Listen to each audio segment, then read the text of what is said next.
our appreciation to our devotees and our gurus, I would like to make a mandala offering to Lavula. Sashi, Puki, Chukchik, Metotran, Ravlin, Shinin, Debiam Padi, Sangha, Shindu, Mitekura, Drofon, Lama, Jala, Shofaso, Oh, Mitekura, Samandala, maitreya. Sangha children so ki shonam na jajo bada dami kepsa chi gagi jitsu chi pasona ki dola penchuk sangha trupasha dola penchuk sangha trupasha dola penchuk sangha trupasha. Oh, and the mandala offering, you hold your fingers like this, and this at the center, that's your central channel for practicing Kundalini, or what Tibetans call Chandali. And so if you can get all your energies in your central channel, centralized, so wherever you go, you're in perfect balance. You're like a Bruce Lee, or I was going to say Steven Seagal, but I'm not so sure how good he is. I'm not sure if he's as good as he thinks he is at martial arts. Not a bad actor. And the four sides, we say this is Meru, the center of the universe. And do you think humans have too many fingers? I was watching a documentary on guitar stylizations and the superiority of the ukulele over the guitar. Because humans have 4 fingers that are good for playing ukulele. There's 6 strings on the guitar. It doesn't work. Anyway, the central channel and the side channels and the 4 chakras are represented like this. So if we're going to talk about how to be perfectly balanced through good times and bad, do I need a microphone? I don't think so. When people offer me a microphone, I consider they're asking me, am I shy and timid? And I am very shy and very timid, but I overcompensate. When I was in England, I can't remember the town, we're in what's called their Great Hall. And they brought me over a microphone to introduce the thing I was doing. And I said, a little hall like this? A microphone? They said, this is the Great Hall. That's our biggest hall in the whole town. And it was about this size. Recording in progress. Thank you. Thereafter, I must be careful what I say.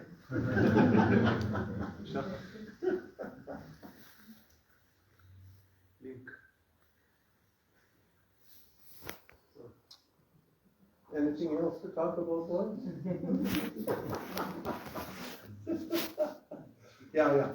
So I thought that was a very auspicious way to begin this evening, talking about the chakra nadi practice, the central channel. In all of everything that comes out of India and China, those are great Asian mystical traditions.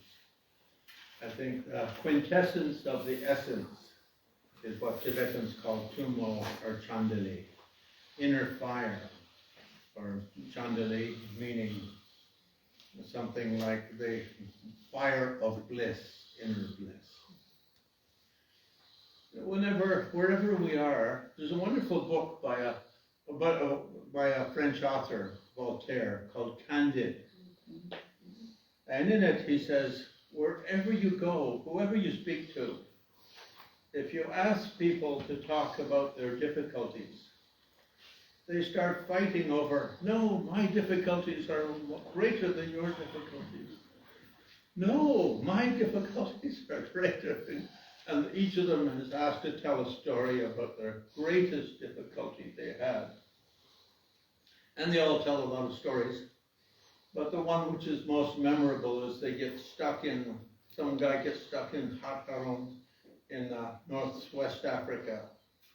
And they run out of food and they can't figure what to do. Should they kill one and eat him and then wait and kill another one, or should they take turns cutting off a piece of their body and offering it for the stew pot? And they decided on that, and they discussed what is the best thing to offer. And they thought like a buttock. And so buttocks makes very nice steak and a very nice stew. And so then everyone took turns offering a buttock. And that perhaps by itself would have won the prize for who had the worst suffering. But no. After that, they had to escape and ride on a camel with one buttock and a big sore other buttock for 100 kilometers. So that story comes to mind when we talk about turmoil and violence. I was in the middle of a war, and well, it didn't go the way those particular people with two buttocks hoped it would go. In the Buddhist world, we start every morning thinking how wonderful it is to be human. We call it Mu Rinpoche in Tibetan expression, to be a precious jewel, human jewel, with so much potential. And after that, we do the contemplation of death and impermanence.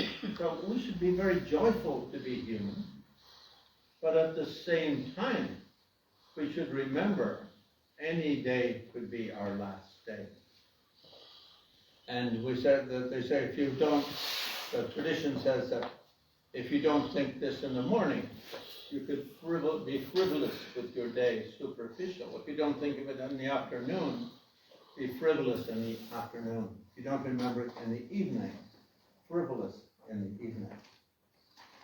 And that's followed by kind of an injunction that whatever it is, wherever you are, to always be relaxed and joyful that you're a human being with two buttocks. And at the same time, you still have some breaths left. No possibility for anyone to know when. They contemplate that in a very kind of particular way. But then when we look at another side of it, it says, how should we live? How to be completely relaxed and happy and joyful in every occasion? And from Mahamudra, we get the instruction, be like the fearless swordsman walking through a forest filled with dangers, filled with assassins. And with each step, you're walking through the forest. You can't just be thinking assassin, assassin, assassin. That might make you a little paranoid. But you can walk through enjoying the smell of the forest, the sounds of the forest, the streams, the songs of the birds. But at the same time, your sword is in its hilt. And should an assassin hop out, or some other terrifying beast like a mosquito, back with your sword. And this is used as kind of a metaphor for how our life is always fraught with danger. But nonetheless, every breath of our life has a great potential, or the great blessing of the joy of simply being alive. And in the Mahamudra, that Mahamudra tradition, it says that as you walk like that, keep your body and mind as buoyant or as light as a bit of dandelion fluff carried on the wind. To try to feel as your body is completely you're not walking. The energy of the wind is walking for you. You have complete sort of ease of movement.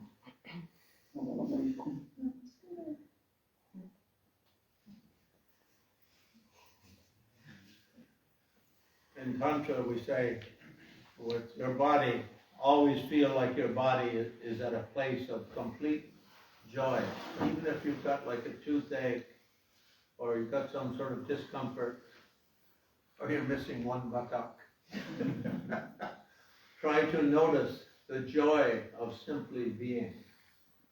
I think one effort we do for that, or one training we do for that, is breath awareness. Most people breathe kind of unconsciously. Conscious breath is the key to that, you could say, sacred mysticism of the East, whether it's Tibetan, Indian traditions, Chinese traditions, Korean traditions. I did an interview once in a museum in New York, and one of the topics that came up was breath meditation. And I grew up Church of England Christian as a boy, and then when I was 12 or 13, 14, started reading mystical books of the East.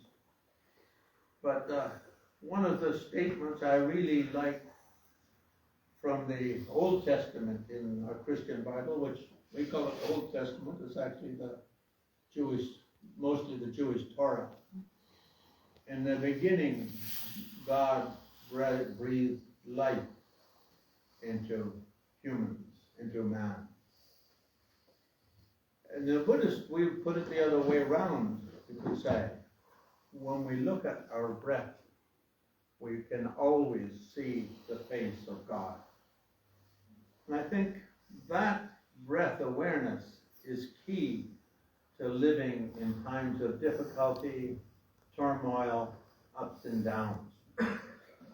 I've led about 40 pilgrimages, Buddhist meditation trips to Tibet. 3 of them went to Mount Everest. 4 or 5 went to Mount Kailash on the west. And a lot of people in altitude, they suffer. And often they'll ask me, what exercises should I do? What kind of training?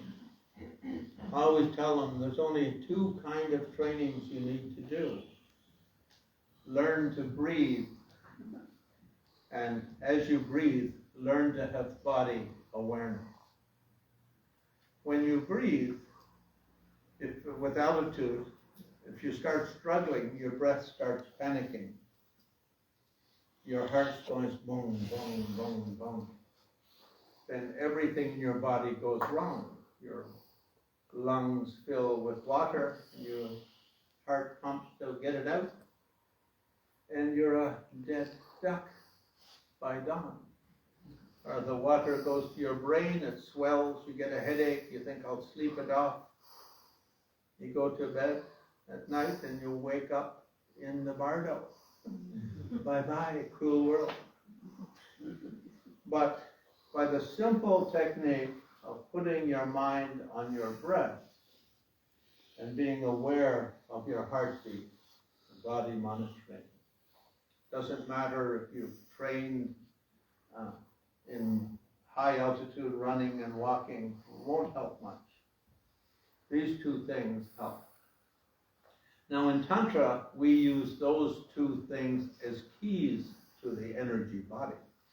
And if we want to take it a little further, we can say that in this universe, there's only 2 things. If we were to put it in Torah words, we could say God and the breath of God. If we put it in Tantric terminology, we'd say the radiant, timeless, clear light mind, original mind, universal consciousness, universal spirit, and the wind, the prana, which is the energy that unfolds within our own continuum as a microcosm and expands through the world as the macrocosm. This samurai walking through the forest, he has to, with each step, walk with full awareness, the great swordsman, and at the same time be utterly fearless. And I think I learned fearlessness as a young boy, because I grew up as a invisible minority English speaker in the French community. I was numbered about, 8 to 1 or 7, 8 to 1. And of course, young French people are kind of ambitious and flamboyant, you could say. And so if you'd see a couple of us English guys walking around, sometimes they'd run up 5 or 6 or 7 and think we would be afraid. But although I'm an Anglophone, I'm Irish, and we have Shillelagh's law, the law of honorable, procedure, then run away. We would run at them, and of course they would think, my goodness, that's a little odd. They must be like really tough guys. And so I learned that in my youth, that fear is terrible. It's the destruction of happiness, and it's also the door of weakness. So in Tantra, they use this example of the fearless swordsman walking through the forest. His mind is at peace, his mind is relaxed. He's confident. He is confident in his art, in his skill. At the same time, he has to be ready to die at any time. I have to be ready to die at any time as a humanoid. I go driving on my motorcycle through the mountains of Nepal and India, where you come around the corner and there's a bunch of cow poo in the middle of the road. It's like an oil slick. You go straight off into the river valley. You need a kind of fearlessness. If you become afraid when you're doing that, you're going to lose your sense of balance.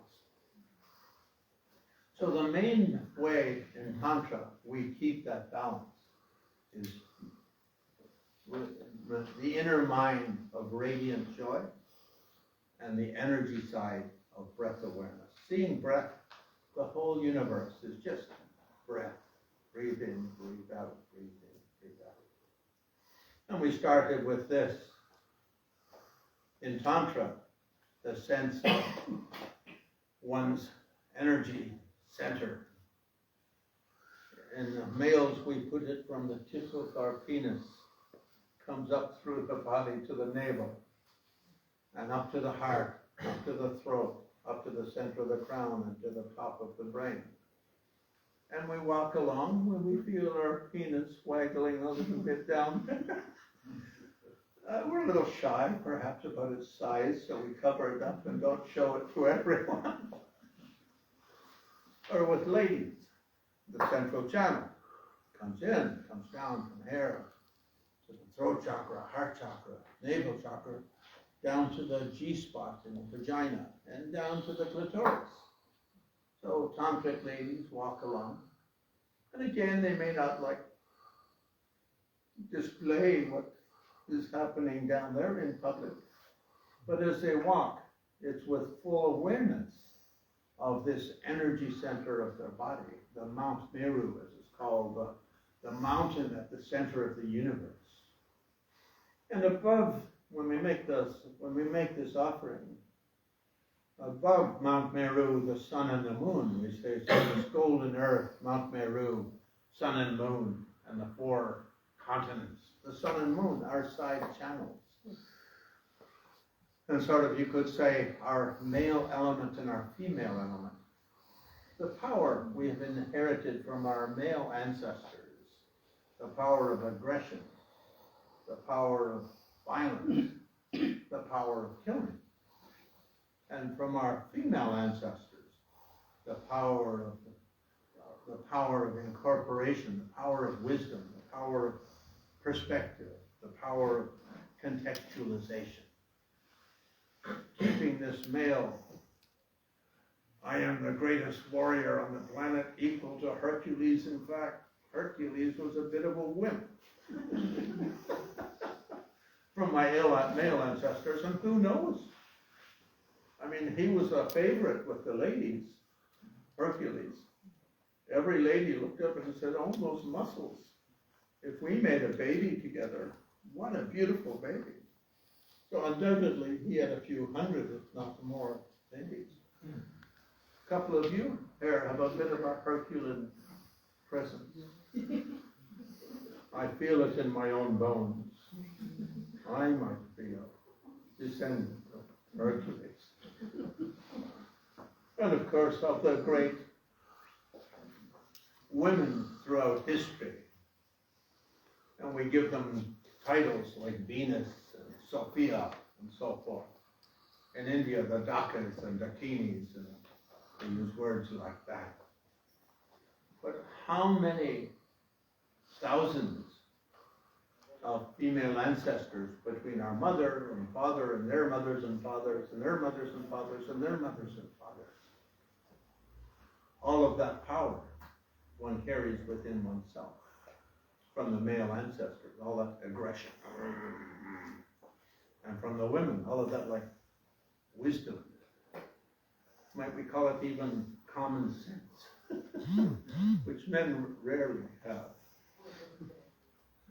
They can develop it through strong determination and years of meditation. Reading countless counseling books. Men are from Mars, women are from Venus. So our two-side channels representing our aggressive side and our wisdom side.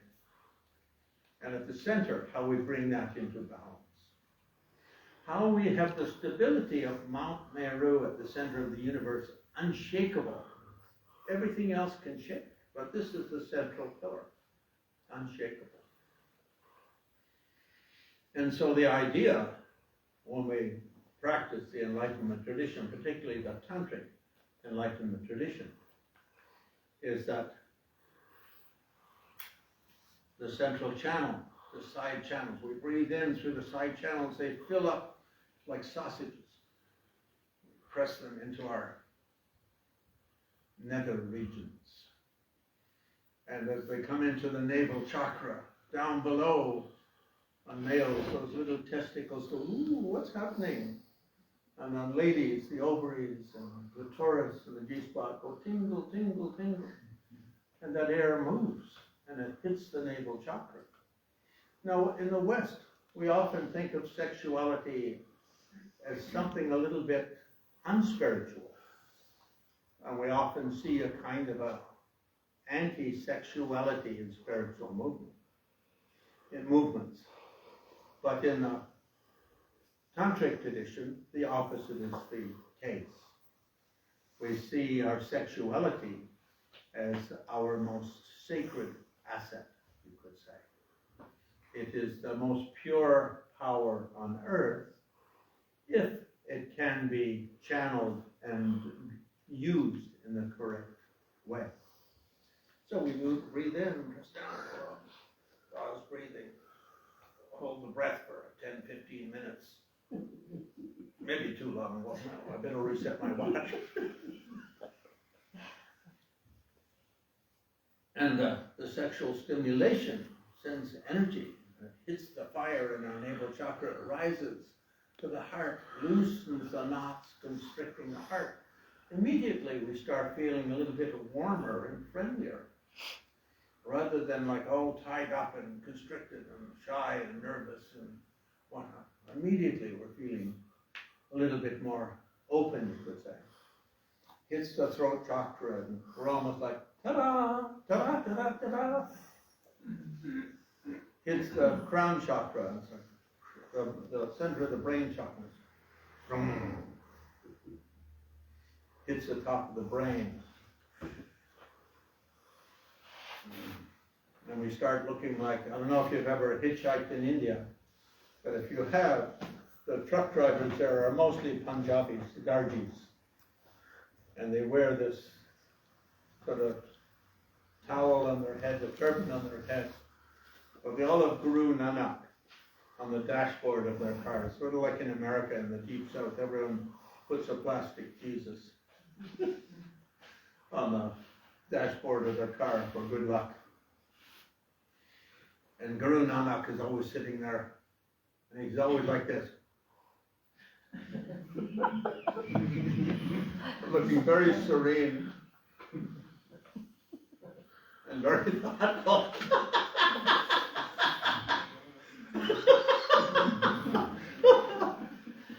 I like the Sikhs a lot. For one reason, they all have to carry a weapon. As a Sikh, you're not allowed to be unarmed. And I think that's a good thing. You know, there's too much brutality in life. People punching each other, kicking each other. You know, then it's like whoever's biggest and strongest becomes a bully. Everyone should have an equalizer, don't you think? In Tibet, it was an unwritten law that every house had to be armed. You know, we often think Buddhists are peacemakers and stuff like that. Of course, everyone likes peace. It's very wonderful. But unfortunately, we don't always get what we want. So many years ago, when I was asked to create a Dalai Lama art exhibit in honor of the 96 Atlanta Olympics, Summer Olympics. And so we said to the Dalai Lama, you can't come because China took your country, so you don't have a country. So at least you should come, in, sort of represented by your most sacred tankas and statues and ritual instruments. And he said, yeah, that would be just fine. And so we put them up, and then China made a big sort of stink over it. But they walk in and they see these guys meditating. One of the strongest things we can do to keep ourselves at peace and safe, and others around us at peace and safe, is from our own side. To be strong, to be clear, to be joyful, and to be fearless. This example of the swordsman, the samurai, walking through the forest, not a bandit, a fearless man. Now we look to Buddha as kind of an example of how a person should live. He meditated every day quite a few times, got quite high realization. We even say he became samyak sambodhi, like a super guy. But anyway, it's a big name, and India likes big names. I remember Rajneesh, first he was just called Rajneesh, and then he was called Bhagawan Rajneesh, and then Sri Bhagawan Rajneesh, and then it was Sri Bhagawan Rajneesh, and then it was Sri Bhagawan Rajneesh, and then they decided that's too complicated and too long, they'll change his name to Osho. But anyway, so I had to start spending time in Atlanta to curate this art exhibit. And I was going to share a house with a friend down there, and so I said to her, we need to get a couple of Glocks. They're like the James Bond pistol. I said, we need a couple of Glocks because in high school I did judo, jiu-jitsu, I did boxing. Even more important, I played defense on hockey, which is the tough guy likes. But you know, some people come in through your doors with like Uzis. I was using the name of the Greek alcohol. I hope I wouldn't shoot them. Or if I did shoot them, I'd try not to hit the bottle.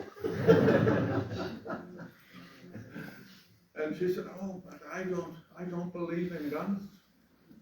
I said, you don't have to believe in them. Just have them in the house. Well, we'll take them shooting and see if they actually work. So in Tibet, and of course, they did. Then when I started spending time in Mongolia in the after it was free from communism, was super poor and nobody had any money, and the only thing that was free pretty well was the vodka. So everyone was always drunk and roaming the streets. And I don't like to be intimidated by drunks roaming the streets. So I got myself a really big switchblade, like about this long, and you hit the button and the thing just shoots out like this.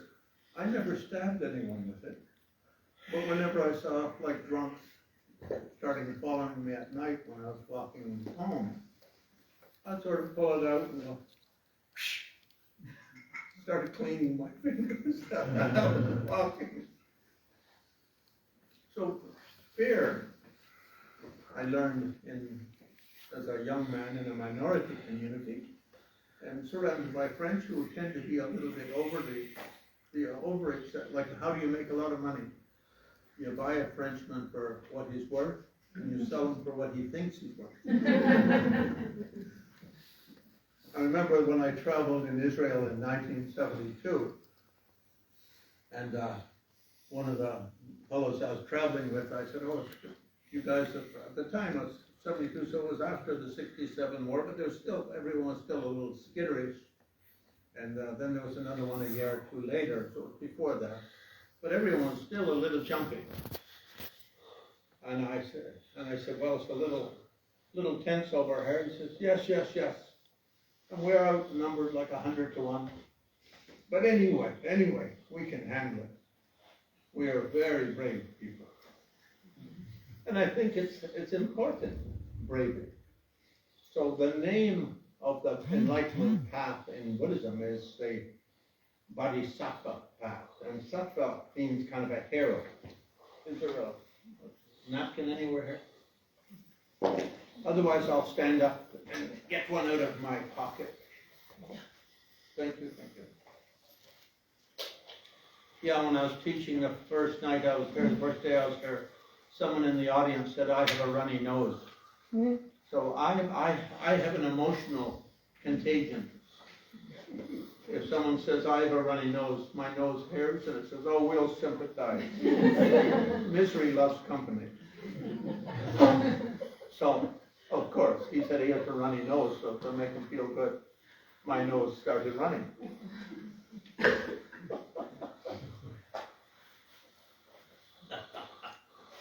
So, this idea that how we approach anything really determines where and how it goes. And I think in the Buddhist world, they start with this, put your mind on your breath, be fully aware of your breath flow, move and walk with real body awareness. And then when we come into Tantra, then have this sense that there's kind of almost like a central channel, almost like a snake running from here all the way down to the tip of your penis or to your clitoris. And as you walk, your whole system is completely engaged in the experience in every way. And when you breathe in the whole universe.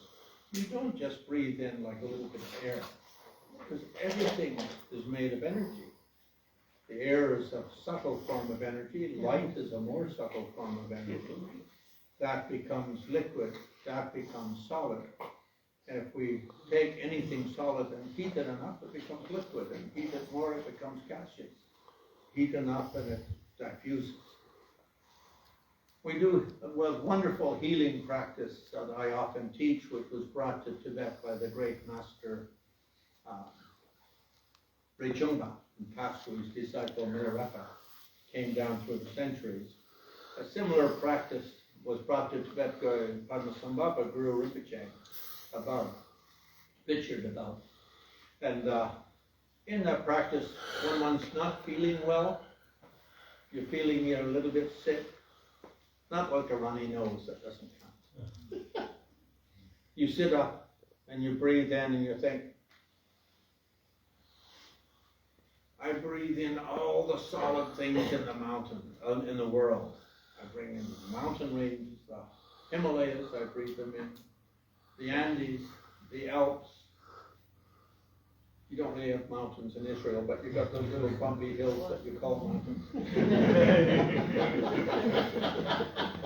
If you hit them at a fast speed, it could put like one of your axles of your car out of You breathe all of that in. And you even breathe in like sandstorms and dust storms. And even the earthquake that destroys civilization at the end of an era, you breathe in the whole earthquake.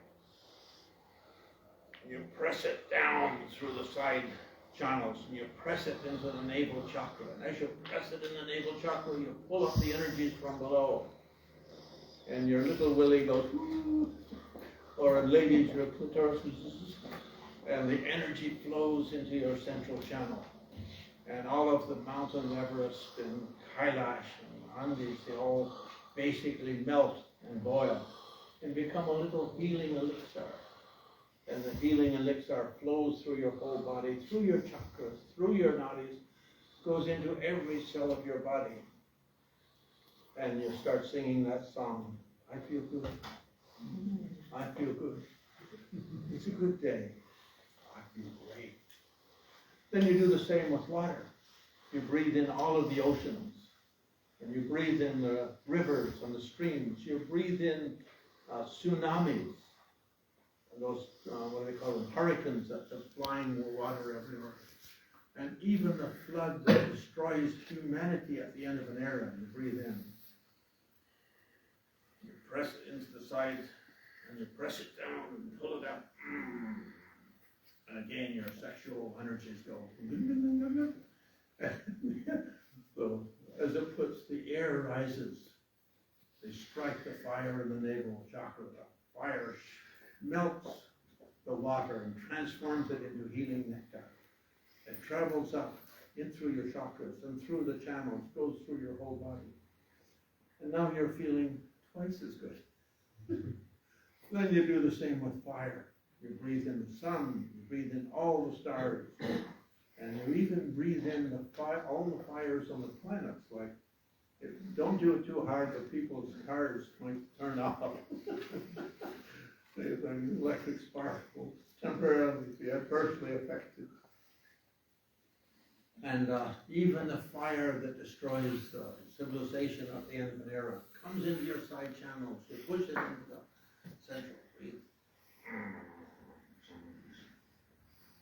I feel warm as toast. And it goes through every cell in your body. And so in this way, the solidity of your body, the fluidity of your body, the metabolism of your body. And finally, you breathe in air. You breathe in all the windstorms. You breathe in tornadoes. And you breathe in hurricanes and even the windstorms that destroy civilization at the end of an era, you breathe in.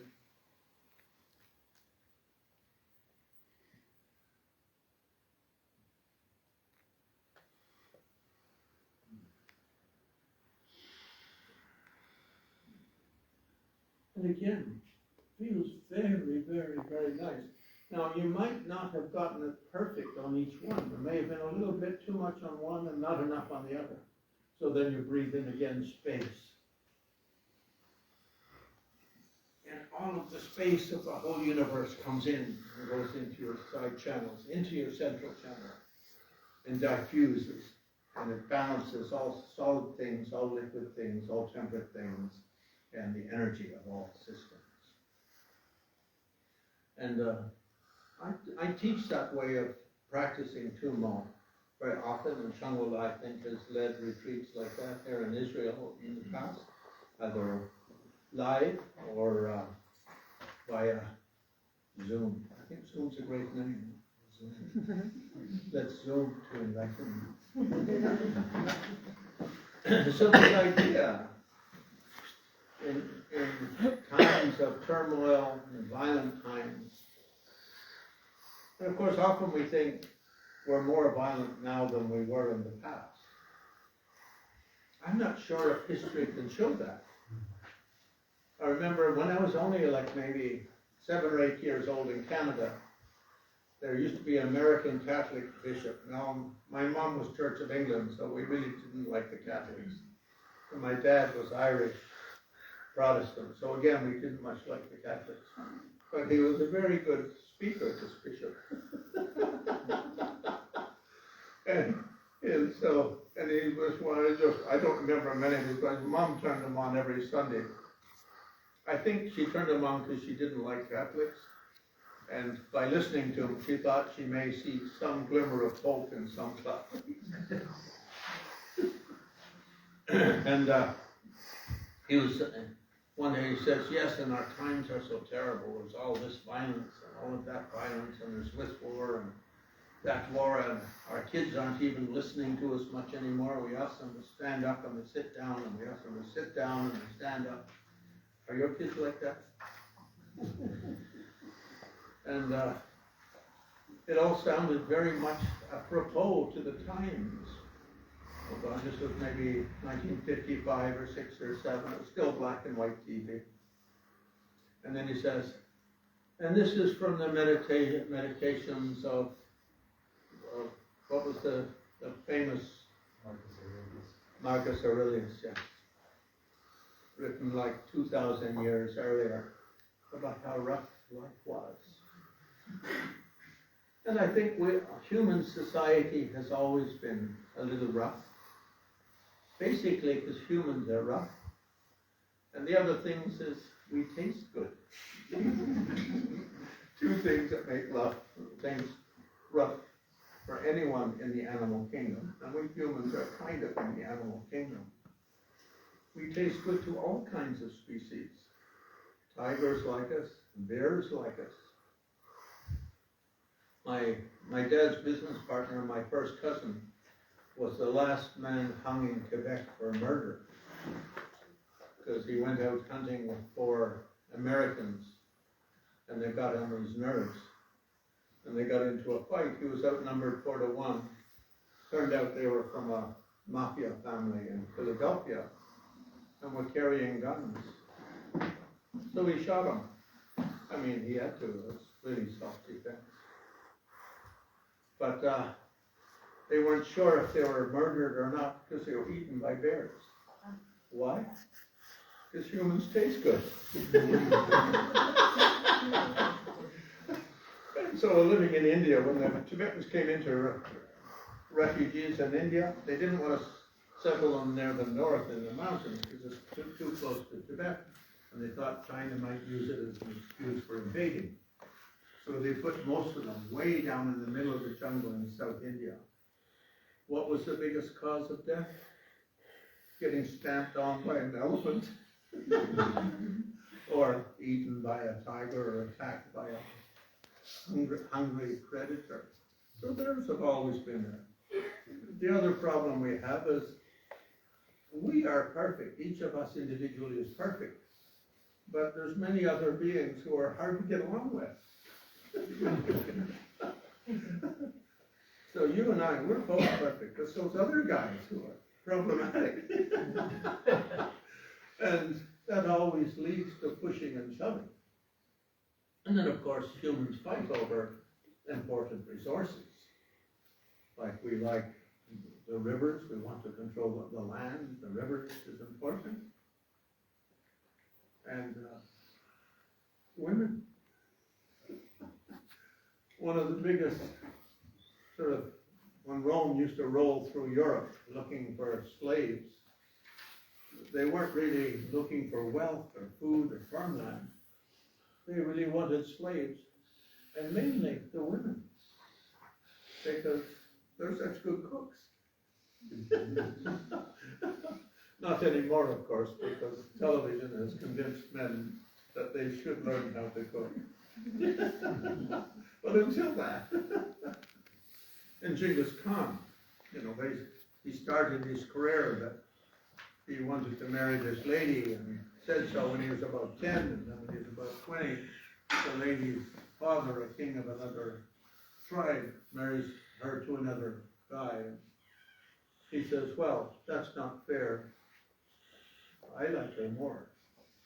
And the other king said, no, I like her more. And he said, no, I like her more.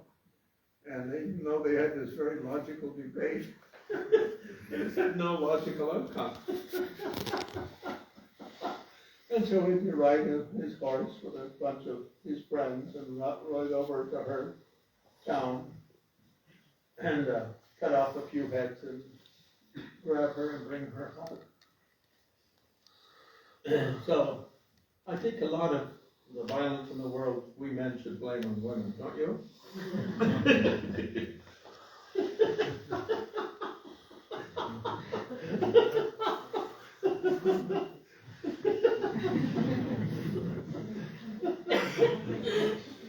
I know for myself, when I was a young man, I did punch up a few guys who were competing for the affections of a delightful flower blossoming in the garden of my fair village. And I thought I deserved to be her number one, and this fellow thought he deserved to be his number one, or at least number two.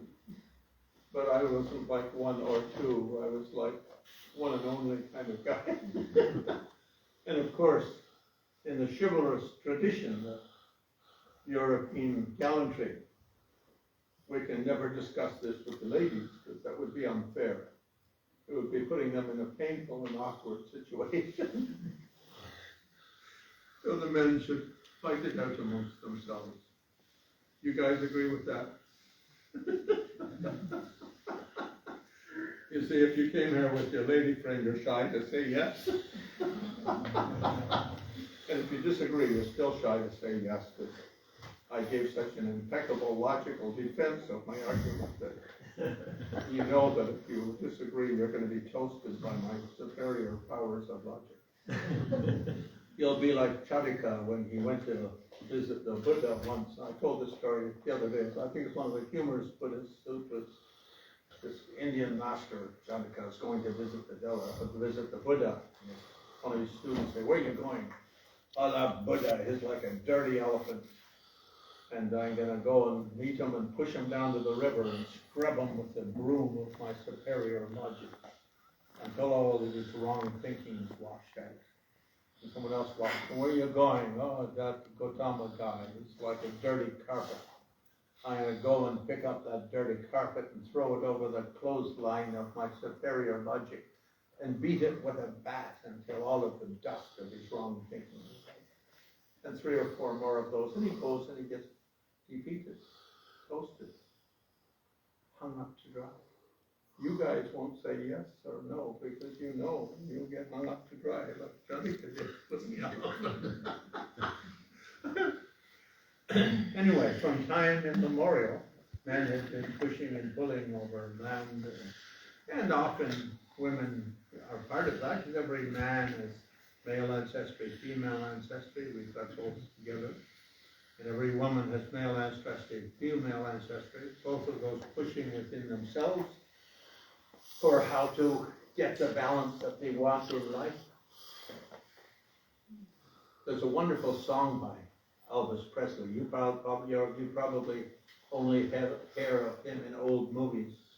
But he had a wonderful song. He was a very religious man. Adam told Eve, "Listen here to me. Don't you go messing around that apple tree." And of course, then Adam goes messing around that apple tree. Samson told Delilah, "For heavens, listen here, keep your cotton picking fingers out my curly hair." So the male men and feminine sort of, both of them pushed a little bit toward the conflicts that's in the world and the conflicts in our society. Dalai Lama always says the best way for world peace is personal peace. And that's kind of a challenge, isn't it? Because really, everyone is always looking for someone else to blame for their problems. And there are always people to blame. I mean, Tibet was invaded by the Chinese communists. So, as a non-communist, I don't like the idea. And as a student of Dalai Lama and his gurus, I don't much like the idea. But anyway, I was 7 years old when that started to happen, and I wasn't able to like run up there with my little diapers still, my little Boy Scout shorts and say, the chairman's now is a 2 million strong army, hey, stand back. And so the Dalai Lama always says, inner peace is our best way of establishing world peace. And of course, as I mentioned, the good king, Genghis Khan, the emperor, who was very violent, but he always declared himself to be a man of peace. And he always said, he invented the word ambassador, sending someone to negotiate for peace before any conflict, to try and have a negotiate. But often kings aren't that intelligent. And they would say, no, we like a good scrap. I've trained this whole army of 50,000 people, and I've been paying them salaries for the last 15 years. I know. I've never seen them in action. Let's have some action. And it's very common like that, isn't it? It's not like that wasn't unusual. But Genghis Khan's first rule was with all of his generals, his 4 sons who were generals, and all of the other generals are sub-generals. He used that system of 1 man rules 10.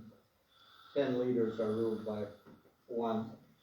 Those 100 are ruled, 10 of those 100 are ruled, that sort of system. And so he had told all of them, you can never get angry in any encounter. Getting angry is the doorway to defeat. And it doesn't matter what the wrong that was done is. In the West, we sort of developed that sort of statement, I don't know, written by some novelist somewhere along the way. Revenge is a dessert best served cold.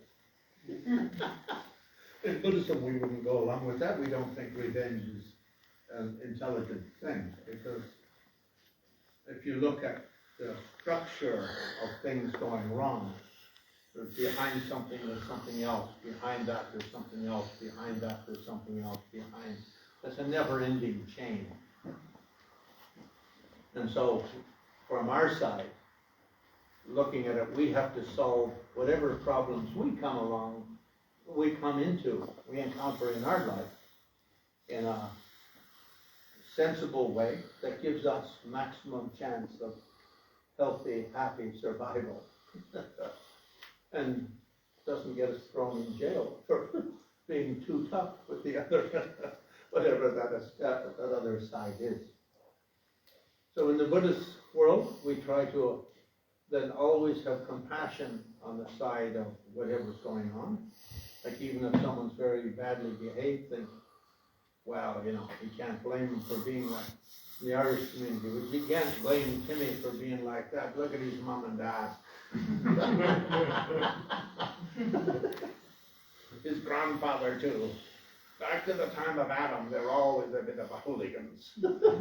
In fact, hooligan is an Irish name of guys who were just like that.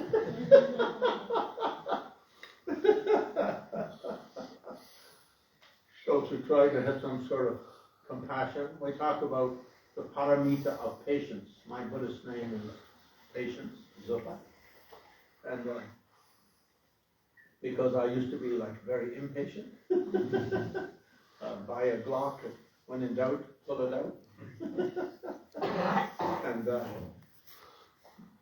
but to have compassion, understanding, patience, a bit of temperance, and try to diffuse situations rather than amplify them. And in our own life, we can do that. We can't always have our governments do that, because most governments are run by big money people, and most big money people want more money. So we have that problem in Canada. America's got that super problem, because they're basically, the American government is more or less run by the military-industrial complex. And it's unfortunate because many politicians are well-intended, but then like the last election with, what's her name, Kamala Harris, even, they gave her $2 billion for advertising. Even with that, she still lost. And so our governments, we have to be a little bit patient, I think, and forgiving with governments, because most of them are dummies. And in Canada, we had, I think, an amazingly dumb Prime Minister for the last 14 years. Absolutely hopeless guy. A very nice substitute teacher in a school. His dad was a good Prime Minister, and they couldn't win an election without putting in someone with a recognizable name. And the guy's a dummy, and they thought, perfect. We could use one of those. America, they did the same with Biden. Everyone was saying, but he's senile. He can barely remember something from 10 minutes ago. And all the military-industrial complex went, great. We love that guy. We'll write his speeches for him. We'll give him a little bit of Prozac and some, what do they call it? It's Adderall, a kind of a speedball that makes people with memory problems sort of come to attention for about half an hour. You can't push it beyond that.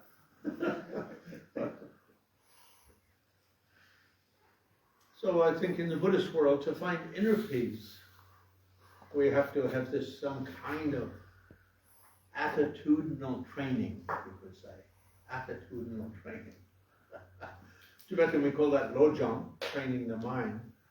And it really is training the mind to stop jumping on your own way of seeing things as being right, and try to jump on your own way of seeing things as being part of the equation, would say. And it requires, a man comes home from work and he finds his wife in bed with the 24 players from the soccer team. I don't have much knowledge of soccer. How many players are on the team? 11. What? 11. Oh, and there were 20, so we had 2 teams, but 2 of them said no.